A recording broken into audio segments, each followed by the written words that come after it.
We must build buffers in the economy so as to be able to withstand the price and commodity shocks and also recession possibilities in the world economy.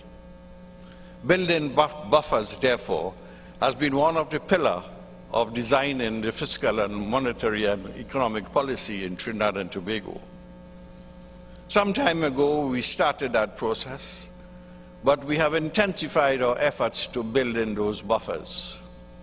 And because of the events that took place earlier on, we were able to establish a Heritage and Stabilization Fund that today accounts for a value of near to 20% of our GDP.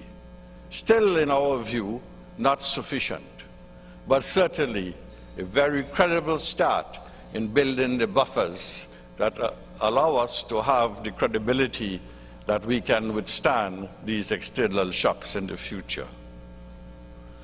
The second aspect in our design for building buffers has to do with getting the right balance between fiscal deficits and debt profiling.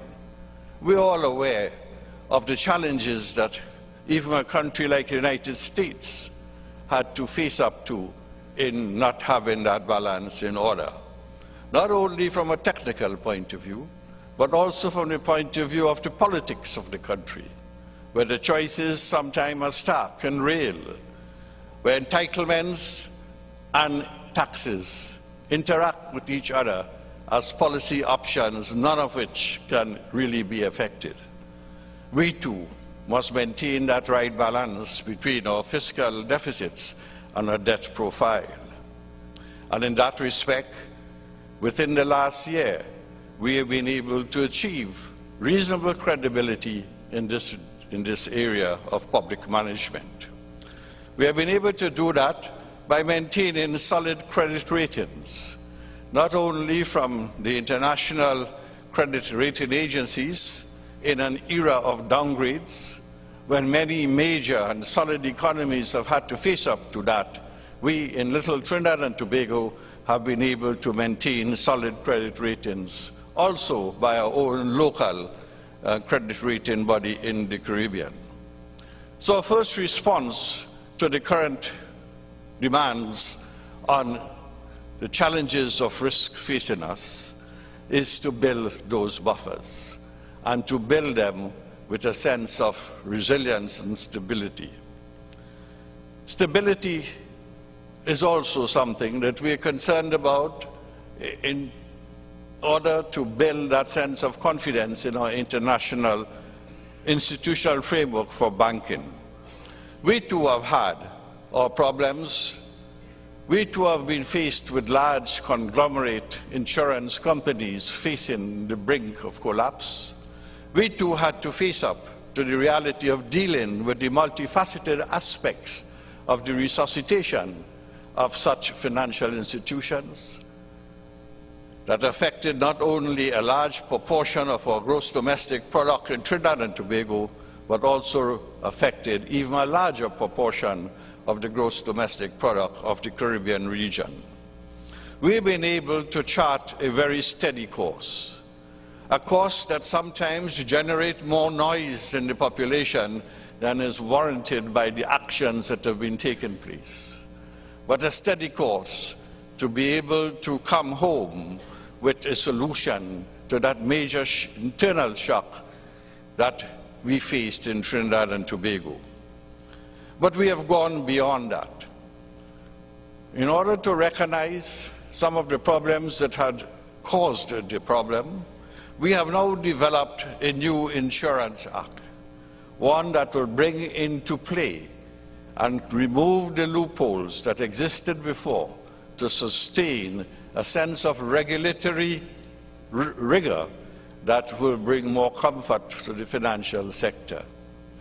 Not only has the insurance companies been placed under the ambit of the central bank, but so too will be bringing legislation very shortly to deal with the regulation of the credit union under the ambit of the central bank. But in addition to that, we are well aware that even the regulatory bodies require to have oversight provisions. And therefore, we are exploring ways and means to provide that oversight provisions through independent risk assessment committees. And that is a proposal that I had made in the last budget and a proposal that we continue to work on in order to ensure that there is indeed a great sense of comfort in our financial system. I'm pleased to say that after we have undergone these risks that I've spoken about in the last few years, that we feel comfortable that our financial institutions in Trinidad and Tobago have weathered the storm and remain today as perhaps a solid reflection of the management of our public financial status. The third area in which we have attempted to respond to the current crisis is what I call in the discovery of new space. New space is important, especially in economies like ours that have been built on very narrow economic space. Narrow not only in terms of sectorial narrowness, but narrowness even in a physical sense. And therefore, a major challenge is to discover new space for the operation of the economy. And to do that, there are two specific proposals that have been announced and are being developed. One is the open up of the stock market with a new public offerings program to encourage state enterprises to list on the stock market their shares in terms of their future expansion. To do that, we will achieve three objectives. We will be able to give necessary support for the development of the stock market, which is understood to be too limited in our environment. It will also allow for public ownership of part of the state resources of the country. And at the same time, it will create opportunities for investment among the population. It is now necessary to create even more investment opportunities locally because of what is likely to take place in terms of the retarding of such investment opportunities elsewhere. The second aspect of the program of the discovery of new spaces has to do with the redesign of our industrial estates.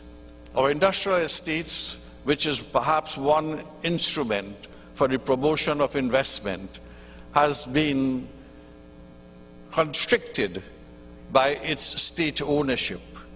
And therefore, a new model is being looked at in order to bring into play the private sector as advocates for new investment, not simply as recipients of government's largesse, but as promoters of investment in a global sense, providing a real place for the private sector to access liquidity in the banking world and to use their creativity and innovation to be able to generate foreign investment. Foreign investment is not only the responsibility of state enterprise policy, but is also the responsibility of the private sector to take on that charge.